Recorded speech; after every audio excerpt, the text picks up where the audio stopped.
Week 11 NFL, the New York Jets primetime Thursday night football against the Patriots, who are 8-2. The Jets just came off a 2-game winning streak. They are 2-7 coming into the game. They are now 2-8. The Patriots are now 9-2. Nobody expected the Jets to beat the Patriots. The Patriots were on like a 6-7 game win streak. We just wanted to see progression from Justin Fields. My man is in his 4th year. You are not a rookie. 2 years with the Bears, 1 with the Steelers, now 1 with the Jets. Now, Glenn is a rookie coach. What did you see in Justin Fields that made you pay this man $40 million on a 2-year deal, $30 million guarantee? I will start the blame there. Do I see any good in Justin Fields? Before I get into the game and the stats, I'm going to show you guys Justin Fields' stats. It's not good. Last night he had 1 touchdown pass. He had 1 fumble. All right. So, Justin Fields, is he a good running back? Can he run the ball as a quarterback? Absolutely. We got to give him that. My man can run the ball. My man is athletic and he's talented. The problem I see with him is that his heart.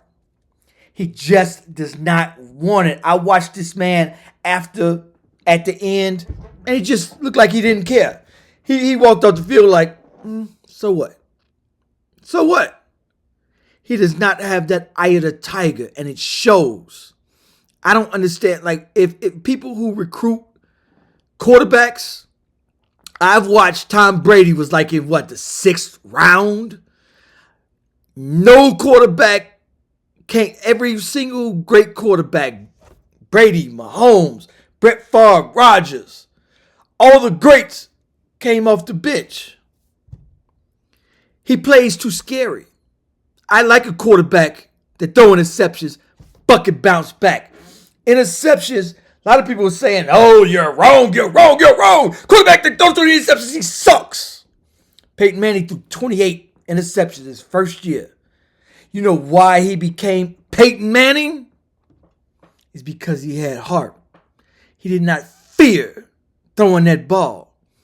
If you watch Justin Fields, make no mistake, he looked scared. Every single pass was underthrown, overthrown, or not thrown. When Justin Fields drops back. Now let me take y'all back to where Aaron Glenn was looking at. When he was at the Bears, they said, you know what, young man, just play your game. He would drop back and immediately run. And as I watched other people and I analyzed every single play, because I did a few videos on Justin at the Bears, he didn't even look down to see his receivers. He dropped back, boom, was gone. Dropped back, boom, was gone. He had all types of receivers running good routes. And if I'm a coach, hold on, Pippen. I got this offensive coordinator that gets paid millions of dollars to call a good play. He called a good play on 3rd and 5. He called a good play on first and 10. Why didn't you execute the play the way we drew it up? Why are you going off script every play? Except for the running plays when you hand it off. I pay these receivers millions of dollars. And receivers get very mad because their stats look trash at the end of the day because you can't throw them the ball. I have disagreements with a lot of people at the sports bar as we watch it, and we argue about Justin Fields. And what they're telling me is, oh, it's the receivers. The receivers suck. No. I think the receivers are only good as the quarterback. If you don't have a quarterback to get them the ball, a receiver can't see the ball. I mean, what do you want? You have to throw receivers open, and you got to get it to the open receiver. If you had Tom Brady back there, if you had Patrick Mahomes back there, oh, that receiver, I don't care who it is. They made them names, and I can prove it. Rodgers on the Green Bay, when he had Wilson and all them other quarterbacks, receivers, they were the best in the NFL receivers. Wilson and I forgot the other dude name that went to the Raiders. Were putting up points unbelievable. Without Rodgers, we don't even know their name. I forgot my man's name that went over there to the Raiders. I can't even think of his name right now. But he was on the Packers. And he ain't even Wilson. When Rodgers went to the Jets, he took some of his star receivers with him. They went with him over there. And they did great. Justin, I couldn't even tell you if dude was still on their team. I think he is. However, Justin Fields, I could tell the first games where they were 0-6 or 0-5, 0-6, you could tell he just didn't want it. He just didn't care. Sometimes it just ain't there. When he was benched and the owner said something and they put that backup in, that's when Justin Fields was like, okay, I got something to prove. And then the backup got hurt. Justin Fields had to come back the next week. I knew they were going to win that game. I knew they was going to win that game because now Justin Fields has something to prove. He said, y'all mofos want to bench me. I see y'all talking about me. The owner got something to say. I'm coming out here and I'm going to prove y'all wrong. And he came out in them next two games with heart. And he won those games. And then yesterday, the last 6 minutes of the game, you have a chance to win. Now, this is where I disagree with Glenn. Because, Glenn, you have never seen Justin Fields bring a team back. He does not have that drive. He just doesn't. The last 3 minutes, he is utter failure and a super collapse. 6 minutes left, game on the line. Y'all got time to come back. Y'all down. They only won, it was 24-14. 6 minutes left. You need 2 scores. And you're in a hurry. And you need to throw the ball down the field. Justin Fields could do none of the above. None. He cannot throw the ball down the field. Short passes, cool. Running, absolutely.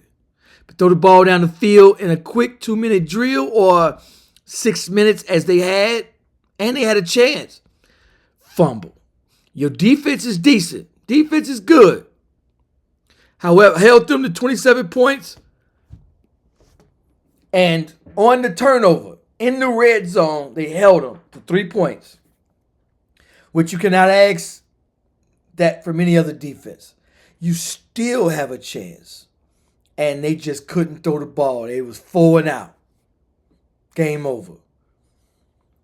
Justin Fields, I think he has the talent. He just doesn't want it.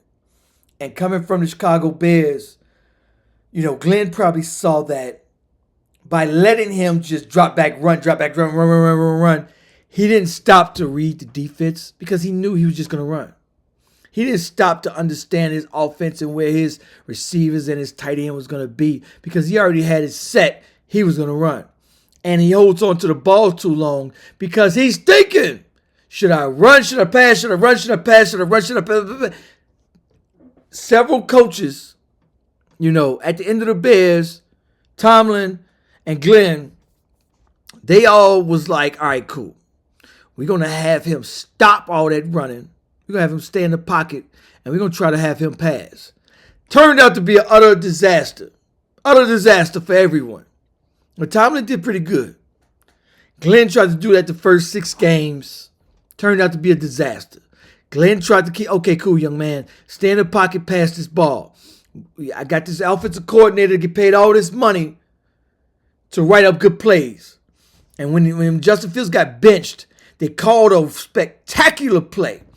It was quick. It was right to the receiver where you get 5 yards. It was like 3rd and 5. Justin Fields got the ball. Receiver was wide open. Justin Fields didn't throw it. Took a sack instead. Because he was too busy thinking, should I run, should I pass, should I run, should I pass, should I run, should I pass? And he ends up holding on to the ball. 8 seconds then went past. Now these receivers, defense is on you. Now you got to scramble. So when I broke down every play with Justin Fields, I could see that when he got the ball, receivers would come up open, and he still holds on to the ball because he's thinking. And sack. So he's only been sacked 27 times this year. But my man, you get $40 million. You should be spectacular in every aspect of the game. That's why I say I would want a quarterback with heart. Somebody that wants to get better. I could tell at the end of the game the way he was just like, and walking off like, I want a quarterback that's amped up on 1,000 on the sideline. Let's go. Because I know you're going to do your best. You're going to get better. And you're going to read the defense. You're just going to be a spectacular quarterback. You can tell on how amped up you are. I saw rookie quarterbacks with heart come out and whoop Hall of Famers in a game this year, last year, and every year. Show me somebody that wanted more, and I'm going to show you somebody that's going to win that ball game. Look at some of the stats. This was the stats last night. All right, so now let's see. The New York Jets against the Patriots last night. He had 116 yards. These are high school numbers, y'all. 1 touchdown. Only 116 yards. And look at most of these games and no interceptions. I got a problem with that. The reason why Peyton Manning threw 28 because he wasn't scared. Wasn't scared. And he got better. He threw 1 interception. He didn't scare him off. He was throwing it the next round. Some teams are, we're scared now. We're doing an interception. So hand the ball off and you lose the ball game. Your quarterback does not get better.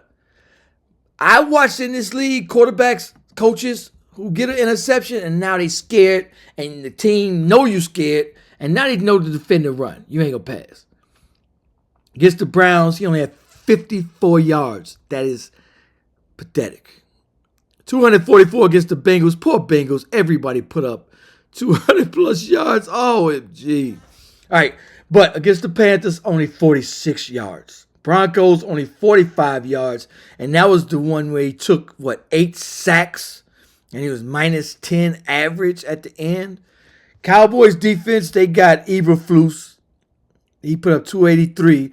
That was the Bears' old defensive coordinator. And he was dismal. He was terrible.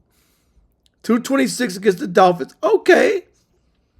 27 against the Bills. His old team, he put up 218 yards. That's decent. Decent. But look at most games. He threw 0 touchdowns, 45 yards. High school numbers. Glenn, what did you see? You will be on the hot seat too, I'm sure he is. Glenn is probably on the hot seat because you just gave $40 million to somebody who you could have probably got for $5 or for free. Justin Fields is a backup at best. And this is your $40 million. And the backup who sat on the bench came out and did tremendously amount better than Justin. And you benched him, which shows you just wasted $40 million there, pimping. If I'm the owner, I'm like, hey, homeboy, what we on? What we on? What did you see? Show me what you see. Show me Justin having a winning drive. Show me somebody with some heart. What did you do? Anyway, I want to bring y'all this. I don't think the young man wants it. I just don't think he has it. I don't think he wants it. I think he has it. I just don't think he wants it.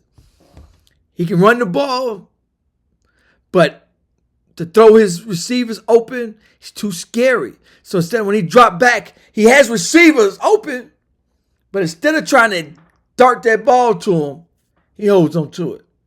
So that shows me he's very scared to throw an interception. He's more worried about his stats than winning that ball game. It shows me some selfishness or scary.